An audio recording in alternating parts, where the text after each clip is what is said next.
क्योंकि दिल्ली में आप 4 सीटों पे चुनाव लड़ रहे हैं, तो कैंपेन ये सभी 7 सीटों के लिए होगा? इंडिया अलायंस सातों सीटों पर लड़ रही है। हम भले ही 4 पे हों, बट ये कैंपेन तो ओवरऑल एक मैसेज तो सबके लिए है। बट स्पेसिफिकली हमारे कैंडिडेट्स यहाँ पे रहेंगे। हमारी जो स्ट्रैटेजी है 4 के लिए हमने एक्सक्लूसिव जो बनाया है उसकी बात करेंगे, बट मोटा मोटा मैसेज तो पूरी दिल्ली के लिए। जी, आज केवल दिल्ली के लिए कैंपेन लॉन्च, अलग से कैंपेन लॉन्च बिल्कुल, करेंगे? आज दिल्ली का कैंपेन लॉन्च करेंगे, फिर एक दिन हरियाणा का कैंपेन लॉन्च होगा, फिर पंजाब में भी कैंपेन लॉन्च होगा, और फिर बाकी गुजरात में और आसाम में भी कैंपेन लॉन्च करेंगे। जी, अलग अलग जगहों पे सभी राज्यों में जाकर फिर वहाँ के लिए कैंपेन, वहाँ के मुद्दे अलग होंगे, आप ये कह रहे हैं? जी बिल्कुल।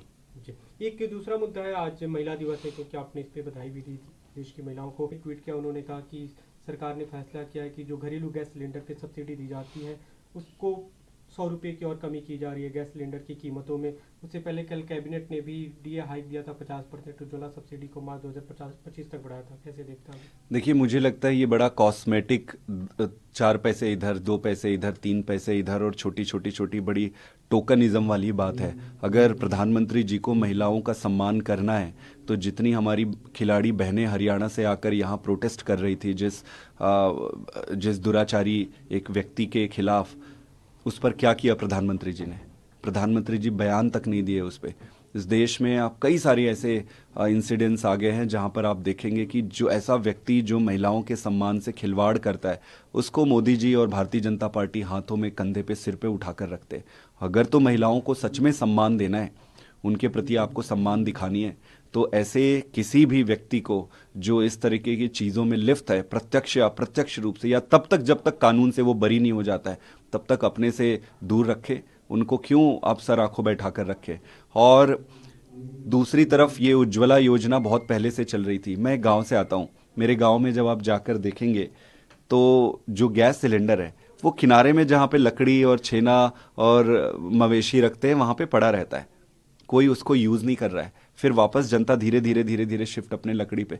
तो कोई भी स्कीम नाम देने से, स्लोगन देने से नहीं हो जाता है, उसमें बहुत मेहनत करनी पड़ती है। और 50 रुपए इसमें घटा दिया, 50 रुपए उस पर घटा दिया, कितना घटता है, क्या घटता है, वो किसी को नहीं मालूम है। मेरा ये मानना है, प्रधानमंत्री जी को स्लोगन से बाहर आइए, थोड़ा सीरियस काम करिए। जी, लेकिन दिल्ली में भी अगर हम देखें तो महिलाओं को सम्मान देने की कहते हो, मुख्यमंत्री ने जो आज ट्वीट भी किया है कि महिलाओं को 1000 रुपये की राशि देंगे, तो इसे आप कैसे देखते हैं? देखिए, महिलाओं का सही सम्मान माताओं और बहनों की सुरक्षा से शुरू होकर उनको सशक्तिकरण से होगी। सशक्तिकरण करने में अगर उनके जेब में आप कुछ पैसे डालते हो महीने के, तो उस पैसे से उनका आत्मसम्मान बढ़ेगा, उनका सशक्तिकरण होगा। दिल्ली की सरकार जो है, अरविंद केजरीवाल जी की सरकार ने कमिटमेंट दिया है, कमिटमेंट दिया था और अभी बजट में भी लेकर आए हैं और फुलफिल होने वाला है कि दिल्ली में 18 साल से ऊपर के उम्र वाले सभी माता बहनों को 1000 रुपए हर महीना सम्मान राशि दिया जाएगा। इससे जो फंडामेंटल चेंजेस आएंगे महिलाओं के आत्मसम्मान में, उसका बहुत लॉन्ग टर्म इम्पैक्ट है। जी, एक अंतिम सवाल, कल आपने ट्वीट किया था कि आपके जो मंत्री हैं दिल्ली नेता सौरभ भारद्वाज, वो उड़ीसा के दौरे पे जा रहे हैं, भुवनेश्वर आज पहुंचे हैं वो, तो क्या आम आदमी पार्टी वहां भी पॉलिटिकल फील्ड ढूंढ रही है आगामी लोकसभा चुनाव के मद्देनजर? देखिए, उड़ीसा में पॉलिटिकल लैंडस्केप पूरी तरीके से चेंज हुआ है। पहले बीजू जनता दल और भारतीय जनता पार्टी आपस में विरोधी पक्ष थे, इनके बीच चुनाव होता था। जब ये आपस में मिल जा रहे हैं तो वहां पर ऑपोजिशन का स्कोप बिल्कुल खाली है, काफी स्पेस है।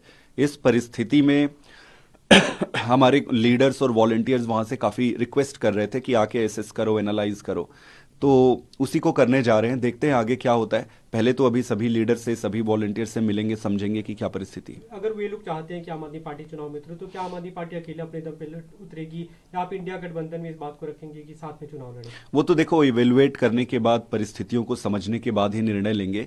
मेरा कहने का मतलब इतना ही है कि भाजपा और बीजेडी के अलायंस के बाद ऑपोजिशन के लिए वहां स्पेस काफी खाली है। सभी परिस्थितियों को देखते हुए आगे का निर्णय लिया जाएगा। अभी जो इनका विजिट है हमारे लीडर्स का, वो इन्हीं परिस्थितियों को समझने के लिए।